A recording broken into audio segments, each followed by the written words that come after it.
What's up, guys? So, today I am just talking over some D2R gameplay, Diablo II Resurrected. And I used to play this game actually on my Switch, which I know might be disapproved of the D2R world, but I played D2R when I was a kid, or I played D2 when I was a kid because R Resurrected wasn't out. But I used to play this game all the time as a kid with my uncle. Um, I don't know, I was like maybe in middle school. And honestly, it was probably one of the funnest times ever. Um, this was back when it was a disc. So I used to pop it in the PC with the disc, the old fucking Dell towers, big ass computer monitors that were like fucking a foot deep. But now we're on a curved monitor, so we've elevated a lot since then. But yeah, man, me and my uncle used to play this all the time. And his nephew, so he was like my second cousin or third cousin. I don't know. When you're Mexican, when you're Mexican, everybody is related to you. But yeah, we used to play this all the time. He used to have like discs with maxed out characters burnt on them, and they used to basically speed run me through the game. So a lot of good memories with this game. But yeah, so I have some pretty high level characters on my Switch, but I eventually decided to get it on my PC. So now I'm starting over and I'm probably gonna do the same build, which is a Blizzard source, which quite frankly is, in my opinion, the best. I was building out the Necromancer and I started originally with the Barb, but after I couldn't beat Juriel, I said fuck that, and I ended up going with the source. So I guess that's a skill issue, but not a big deal.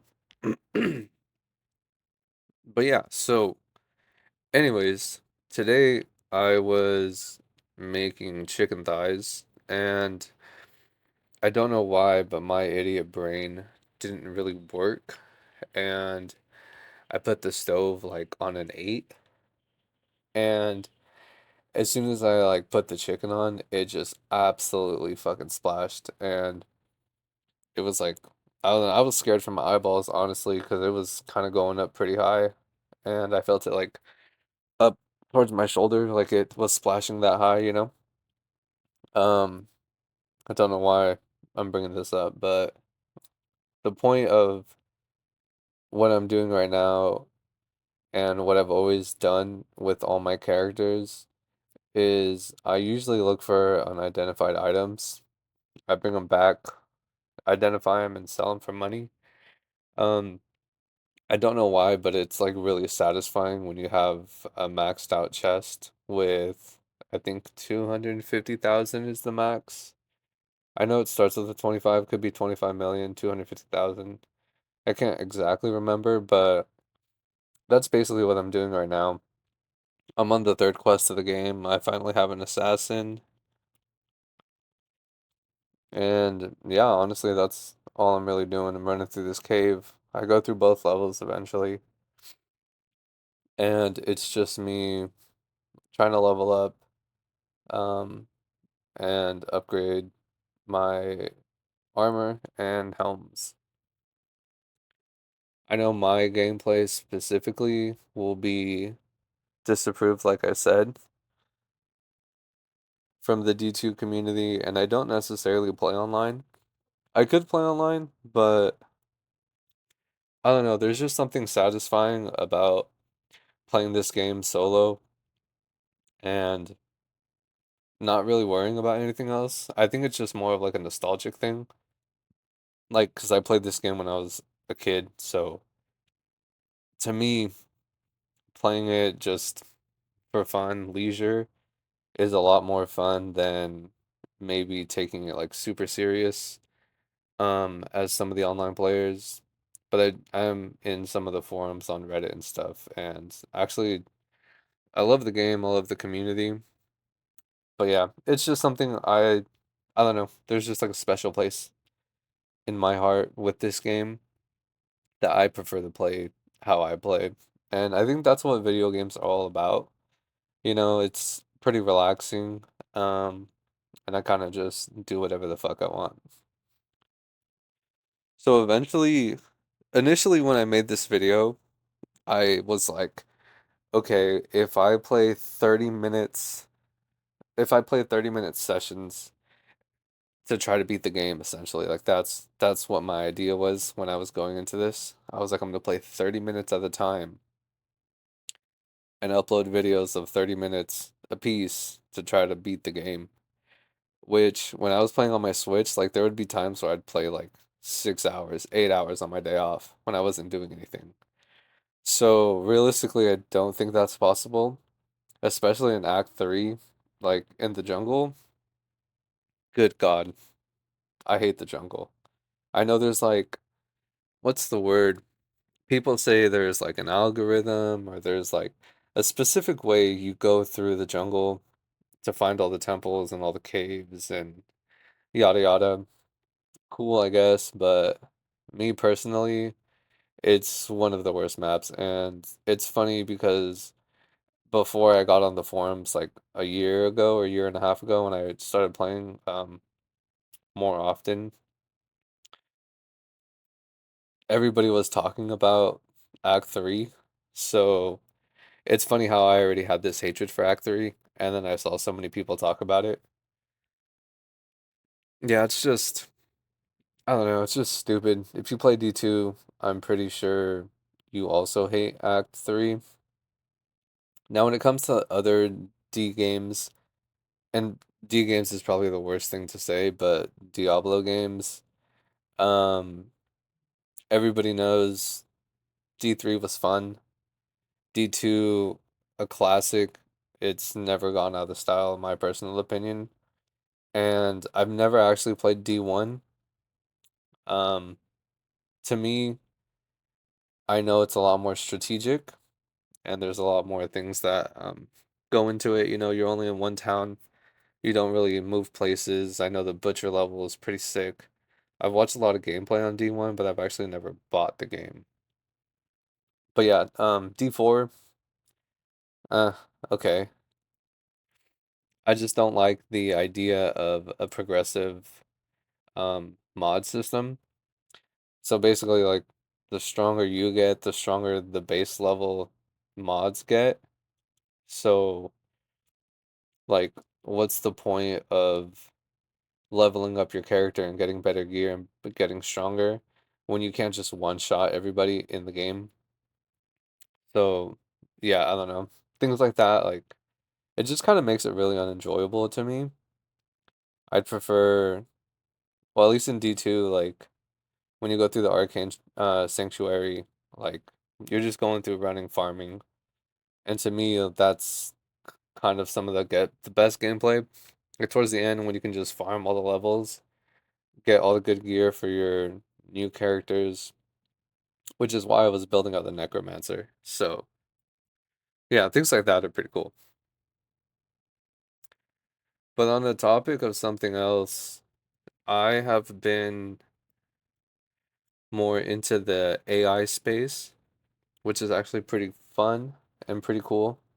Like, I have a Twitter account, um, and I use it mainly for, um, business. I sell online and stuff like that. So I talk to a lot of people in the selling community, but I've been following a lot more people with AI. So I've kind of been dipping my toes a little bit into making agents and other things like that. It's a lot harder than I thought it would be.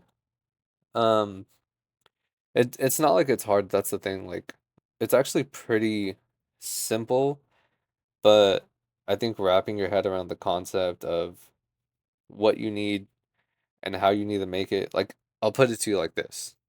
If there was no YouTube to teach me how to do it, I would never be able to figure it out. I'll tell you plain and simple. Like, that's kind of how it is. Um, But yeah, building agents and using different AI chatbots, Gemini, Copilot, Chat, um, Claude. So there's a lot of different chatbots that you can work with, which is pretty cool. And AI definitely seems to be taking the cake when it comes to a lot of things. And I can see how people are losing their jobs because of AI. Like, I watch a lot of YouTube commentaries of, for example, people making bad money decisions, and like people will like commentate on TikToks and stuff that they see, which is really entertaining. And it definitely puts my life into perspective and makes me realize how much, how less I'm fucking up in comparison. Looking at other people's life choices and seeing, what people spend their money on and stuff, like that stuff's pretty entertaining to me. And it makes me appreciate my somewhat level-headedness a lot more than other people who make like really rash and emotional decisions. But segueing from people who make rash and emotional decisions and AI and the internet, I've been watching a lot of people like break down on the internet about how their jobs are being taken by AI and how their degree is basically obsolete and useless.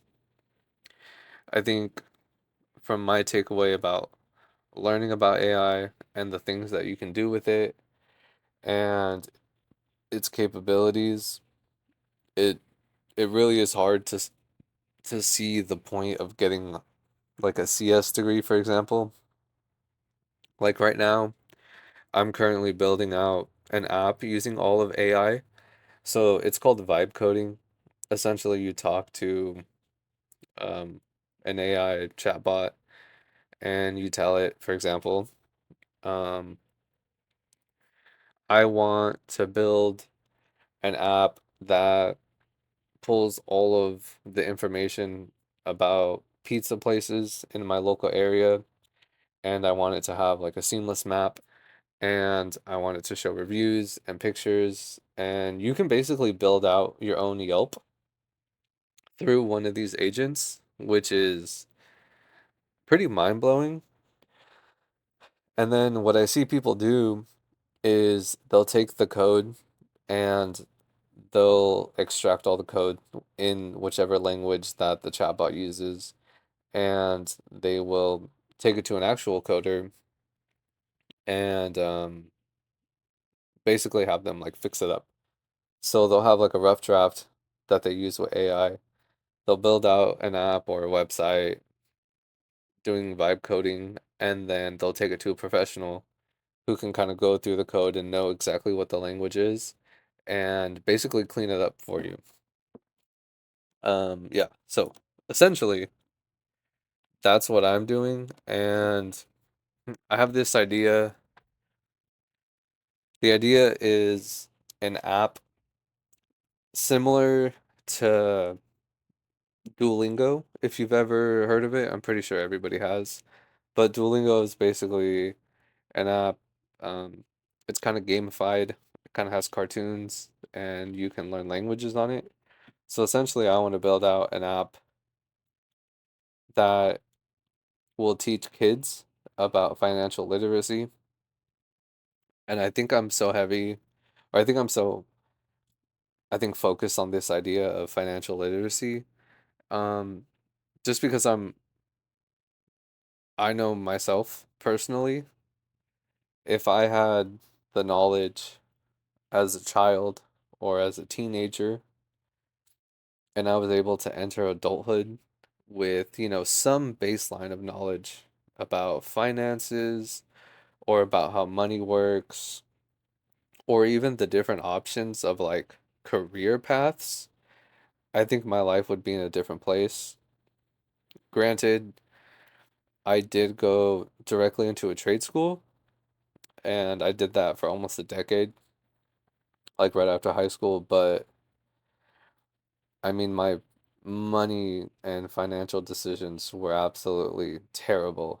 So, I mean, yeah, I kind of did take the right, or not the right path, but I took a good path that suited me at the time to make money and to not be stressed about not getting a job, because when you're in the trades, it's so much easier to get work. Like, let's say you're a plumber or you are an electrician. Um, you can work for a company and make good money, or you can go and start your own company. Now, me personally, I know a lot of people who work for electrical electric companies, and they make really good money, especially if it's like a smaller company. Like some of my buddies, like, yeah, they work a lot. Don't get me wrong, like the trades are not easy work. Like you're working your fucking balls off. But I mean, really, at the end of the day, if you have a skill and not everybody knows it, but everybody needs it, you're gonna make a lot of money. And the trade school route is just another way for you to get in that maybe power dynamic position of the economy without going into severe debt. Like, I watch a lot of Dave Ramsey too. I really like these financial educational shows. And there's so many people who are like doctors or like chiropractors with like $250,000 in debt or like $500,000 in debt. And it's just absolutely insane. Like, you spend all of this money to theoretically be in a power position where you can provide a service that everybody needs. For example, a doctor. Everybody needs to go to the doctor. You have to pay for insurance. There's a whole system around healthcare, and you're putting yourself at basically the pinnacle of healthcare, which is a doctor. Um, and you go through all this school, and you go through all of these like loans, and there's so many things that go into just getting in that position. So many years of school. You know, you need to get a master's. If you want to go into surgery, it requires even more schooling. And it's just absolutely crazy. Like for me, oh, pause, hold on. I sold my book of identification and I didn't realize I did when I was playing the game. I remember that because I remember just like looking at my inventory and I was like, where's the book? But I'm watching the gameplay, I realized I sold it. So yeah, I'm stupid for that. But anyways, um, the point I was trying to make, like my school for my specific trade was like, I can't remember, like I did take this out of my college fund and I'm blessed to have one. Um, I think it was like $8,000. And at like the peak of my career, I would say, I don't know, I was making like 7 to like 8 grand a month consistently. Um, and I know that's like 72,000, but if you consider it like I worked for myself, I made my own schedule. Um, if I did have to pay out of pocket, $8,000 is nowhere near $250,000. But yeah, that kind of all just goes to say, um, AI is kind of taking over, and I'm enjoying messing around with it, learning about it. And there's a lot more money in trade schools, and I think there needs to be somewhat of a revolution about realizing that.